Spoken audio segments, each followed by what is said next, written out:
the grandson of right thought. Welcome to the School of Marvelous Light. I'm going to use something very beautiful to explain something very ugly.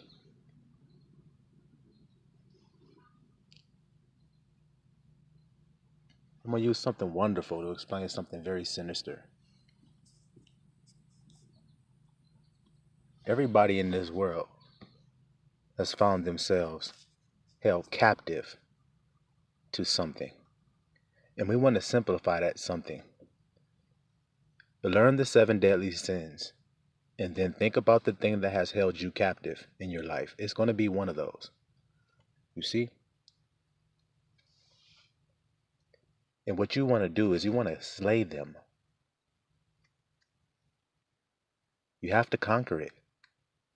You can't let it defeat you. And so when you were down and out and depressed, see, that enemy was defeating you. It's one of those 7 heads on that dragon. See, 7 deadly sins are one of the 7 heads of that dragon. You have to kill the dragon. Like I told y'all, you got to root it out. You can't just pull the weed. See, that dragon, that hydra, you cut his head, what's going to happen? You see? So you got to go for the heart of the red dragon. You see, you got to go for that heart. Because if you kill the heart, all those 7 heads will drop, won't they? So like I said, we're going to use something beautiful to describe something very wicked. Take a man and a woman. When they come upon each other, empty out your mind and just visualize a man and a woman. Doesn't matter how you want them to look, it don't matter. It's a man and a woman there. When that man sees that woman, he gets enlivened. And why? Because he's invigorated, because his brain is now flushed, full of thoughts, new thoughts. And see, we love anything that's new, see? That's why Solomon had to tell us that there is nothing new. See how we go for the heart? No, none of those 7 heads can speak to you when you know there is nothing new. It becomes vanity to you.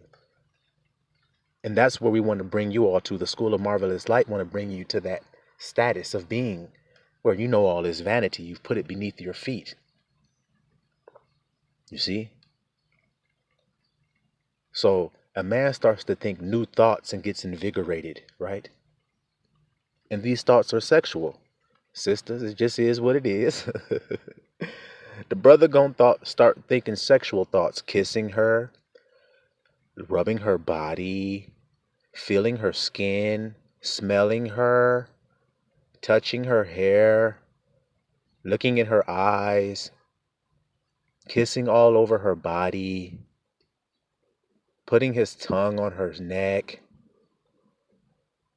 saying words in her ear, gripping her body up, making love to her. These thoughts are going to come to him within a split second. You're going to have to snap his mind out of it. Whoa, wait a minute. But it's going to happen to him. That flush of feelings makes him want to fulfill that, because that's the way men are. We get an idea, we want to see it through to fruition. If that wasn't the case, then none of this shit that you have would be built. We like to see things through. So he has these thoughts which have now given him what we call motivation. See?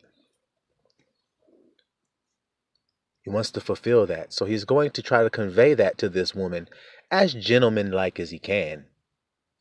In this world today, it ain't like that. But we're doing it the righteous way. See, I want to say something beautiful to explain something wicked. See? So now that seed has been planted in his mind, which was that infusion of thoughts when he looked upon her. See, all he had to do was see her.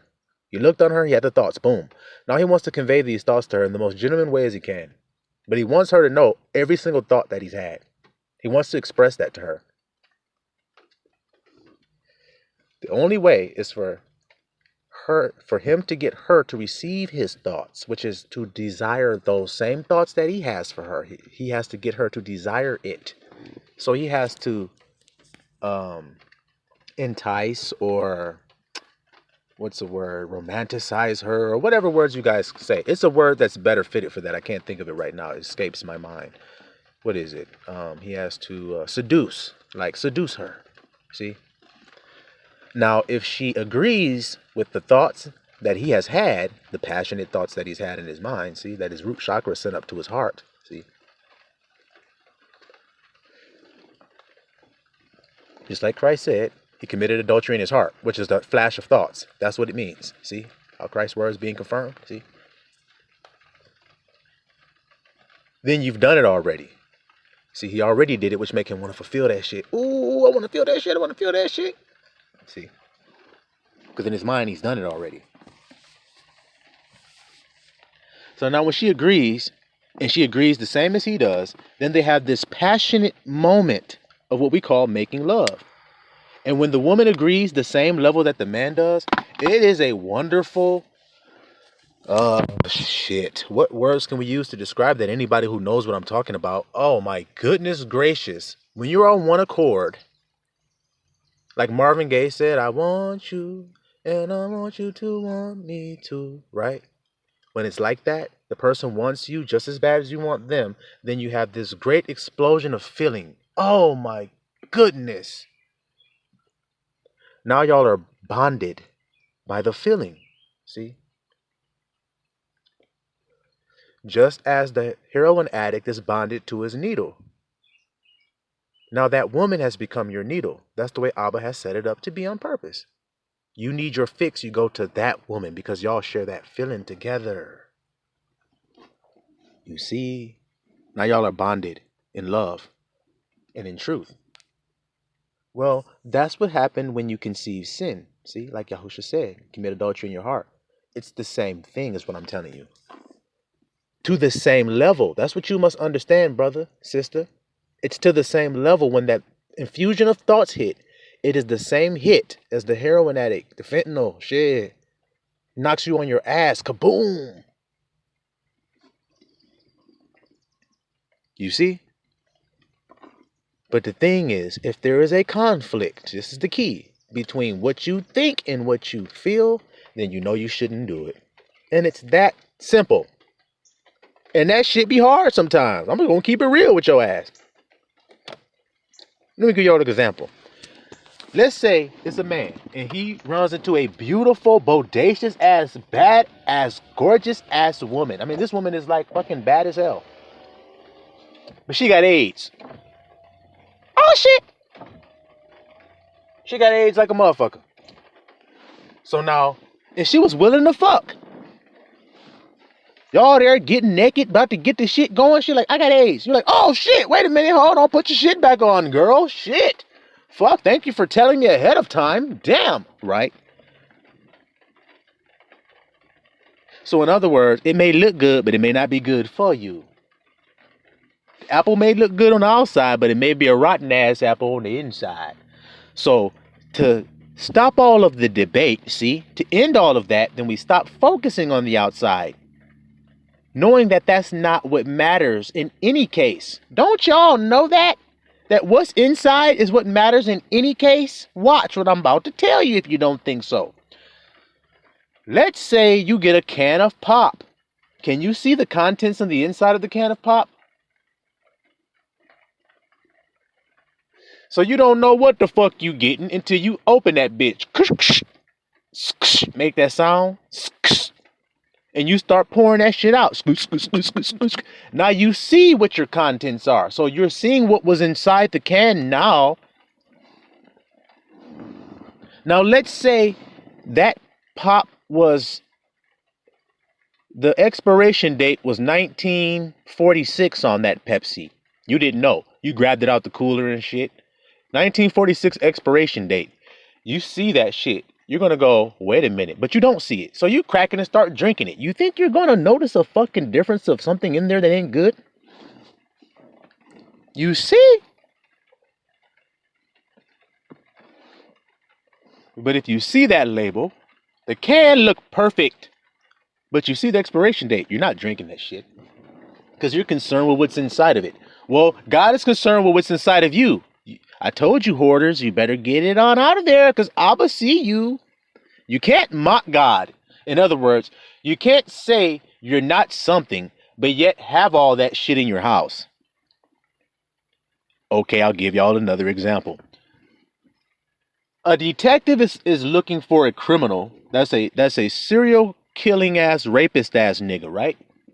He been snatching up girls, taking them to his house in his basement, killing them, dismembering them and shit, right? So the police detective comes to this nigga's house, knock on his door. The guy lets them all in. He's trying to hide the shit. The house all cleaned and shit on the surface. See, but they're all down in the basement, hidden in a dark room with a chain on the door. So the detective comes in. He looks around. He says, "Damn, shit looks pretty good in here." He goes, yeah, man, we getting a call that, we heard a girl screaming around here and shit. We've been investigating these murders of these girls missing. Somebody said they heard screaming coming from your damn basement. Can you mind if we take a look?" Oh, shit, he starts gulping and shit. Oh, shit, I didn't think they were going to look the fuck down there. Oh, shit.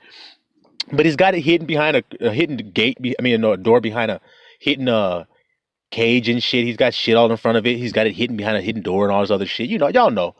So the police go down there looking, the detective is looking. Everything looks normal still. See, surface.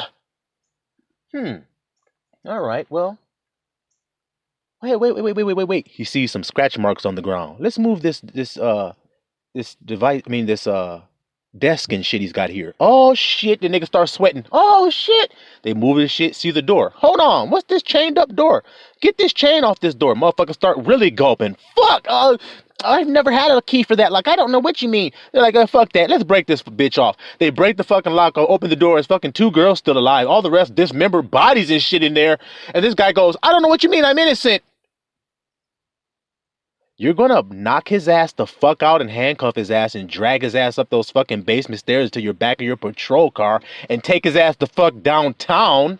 I'll tell you that right now. Well, it's the same with you when you try to mock God and hide his shit in a fucking room with a fucking cage in front of it with scratch marks on the ground that God don't even need to see to know you got the shit in there. Because why? He searches the heart. So Abba's the detective that comes to your house. He doesn't look at none of that shit. He goes right to the heart of your house. Let me go to the core of the house and work my way out. Oh, shit! What kind of detective is this? A thorough one. A good one. Woo! Y'all want to play with Detective Abayah or what? Because Detective Abayah finds he's undefeated in his cases. He catches the guy every time. Because the guy can't bury anything in his heart far enough from Abba.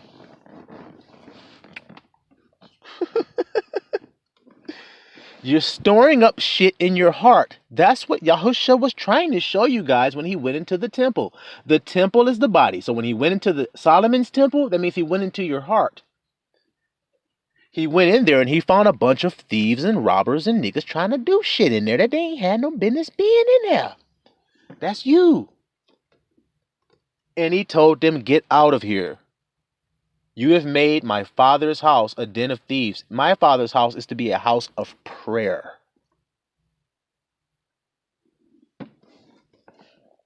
And he whooped their ass like a daddy posed to do. Say he was the alpha. I don't know why y'all don't believe him. So that means there's humanity and then there's an alpha of humanity. Just like there's a lion pride and there's a fucking alpha. Isn't there? Just like there's a pack of wolves.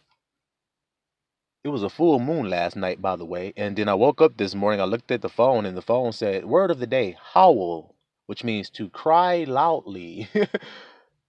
Howl. I said, I saw the full moon last night, and then this, I thought of a wolf last night, and then this happened. Wow. So you take a pack of wolves, by the way. I ain't getting off subject.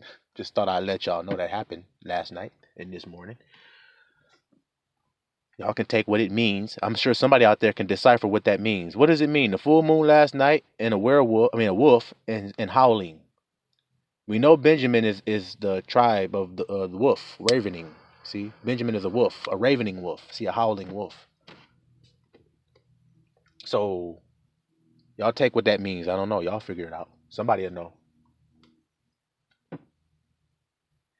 But the wolf pack got an alpha, don't they? They make a kill, and that little beta wolf runs over there. He's about to grab the good part of the kill. that alpha is going to snatch that little bitch by his neck and fling his ass and stand over that kill like, who the fuck else want to try me, bitch? I've seen it happen. The wolf be standing over that shit like, who the fuck else want a piece before I get mine? Just like the alpha male lion comes over and says, I know y'all did a good job, ladies, but excuse me.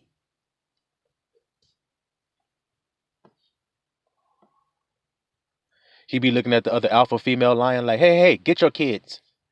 They're sniffing around my kill. I ain't done yet. You better get them or I'll kill them. That's what he'll do. Let one of those young male lion cubs, his own cub, stick his head in that fucking kill and try to eat where that male lion eat. He'll break his fucking neck. He'll break his spine. I've seen it happen.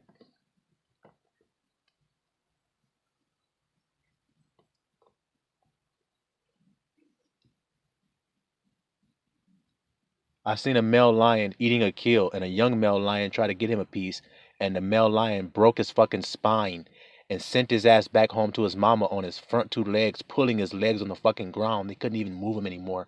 And his mother was fucking licking all on him and making these weird ass sounds. You could tell she was in fucking terror for her baby cub that was now broken half.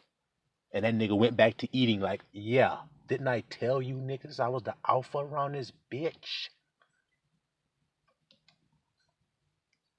What tribe is the alpha tribe on the earth? I know y'all don't like to say it. It's the Negroes. The Judah. Judah is the Negroes. There's so much proof in the world of it now, you can't deny it. They're the alpha tribe. Now, out of that tribe of alphas, which one is the alpha, period? Yahusha, the lion of the tribe of Judah. He's the alpha lion. When he want to eat, we all got to step back. What means when we say eat, we means do his thing. When he want to teach, it's time for everybody to step on back. Yahusha got something to say. What did Abba say? Hear ye him. Didn't I tell y'all? When he got something to do, it's time everybody to step on back on out the way and let him do his thing.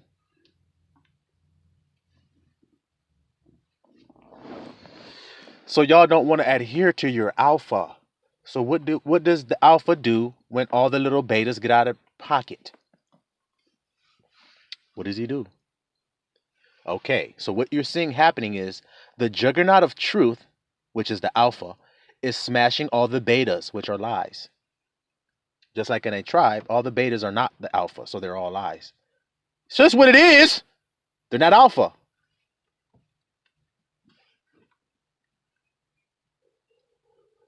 So watch this. When we say with the woman, my man, see the same principle I used earlier with the man and the woman. In order to get that woman to feel the same thoughts and feelings as you so she can match your passion and y'all can make some beautiful, wonderful love that'll blow both of your minds and stick you together like glue forever, the only way that'll happen is you have to alpha her. That's why we say beta male, it ain't gonna work, brother, which means lie. See, you have to be the truth of what a man is in order for her to fucking fall into your arms. You can't be a lie, which means you can't be weak. So then there's no need, brother, of you saying I am weak. No more. Do not let that words come out of your mouth anymore. Why do I say this? Get in I am and stay locked and loaded in his truth. Why do I say that? Because look, because a lot of people will say, hey man, when you fall, man, repent, man. When you get weak, man, confess that before Abba and blah blah blah. All Abba is going to do is bring you up to the truth. So then you might as well just accept the truth right now and stop bullshitting with Abba. Making him having to lift you up when you can just encourage yourself in I am, like David did. It's written right there in the Bible. All his men wanted to kill him, and he said the Bible says he encouraged himself in I am. What did he say to himself then, y'all? It's a mystery. I'll tell you what he said because I know. Because he's my dad. He said, I am the anointed of the Lord. And the scripture says, touch not thine anointed. So therefore, ain't nobody going to kill me. And did they kill David? No. Did anybody kill David? No. They did not. How many battles did David fight in? They said tens of thousands he has killed. But yet none of his hair fell on the battlefield. Alpha, see? The alpha of the pack. All the Israelites were shaking in fear, and then the alpha of the pack said, what's going on? And they said, oh man, this big ass giant named Goliath, man. He's gonna kill everybody. So the Alpha looked over the hill and he said, "Oh, that nigga right there, the one doing all that hollering, that big stinking ass nigga with the gnats all flying around him and flies all on him and shit, that stinking ass nigga picking his fucking nose." They were like, "Yeah." He was like, "I'll be right back. Let me go down to the stream real quick, smoke me a blunt, relax, talk to Abba, and get me some 5 smooth stones out this water. And make sure they real aerodynamic, because I know physics really well because I am wise. I don't have to touch this nigga or get close to him." I don't know why didn't nobody else think about this. I guess it's because I'm the anointed one, which means Abba is in my temple telling me what to do. So let me get these 5 stones, because he got 4 brothers. That's 5 giants. Just in case I have to kill all 5 of them bitches, I'll take 5 with me. So let me go on down here. The Alpha goes on down there. He says, "Not you ain't defied me or these people standing here. You have defied Abba Yah. And for that, your ass gonna fall today. And you see them birds flying across your stinking ass head? They're gonna come down and eat your stinking, filthy, dirty ass body because they love to eat death. And that's what you are, bitch. So I'm gonna show you your ass is death by killing your ass." Pow!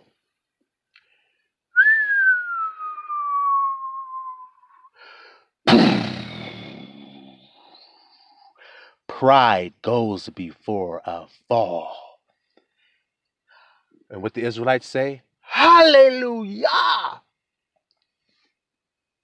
I restrain that for the people around me right now, because I could have just blew the roof off of the earth right now, because that's what they did.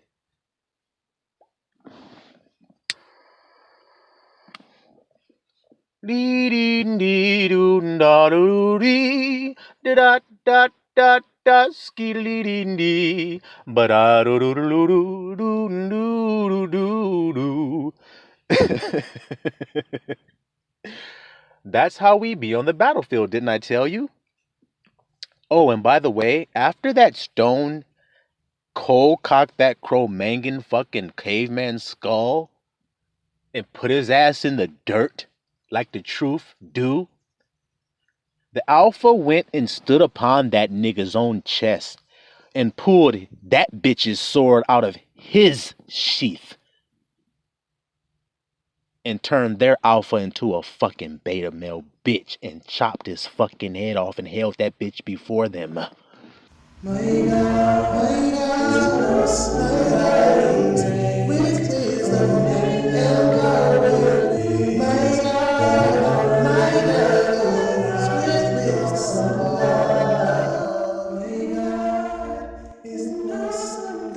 So fuck with my team if you want to. Fuck with us if you think you can, cause you can't.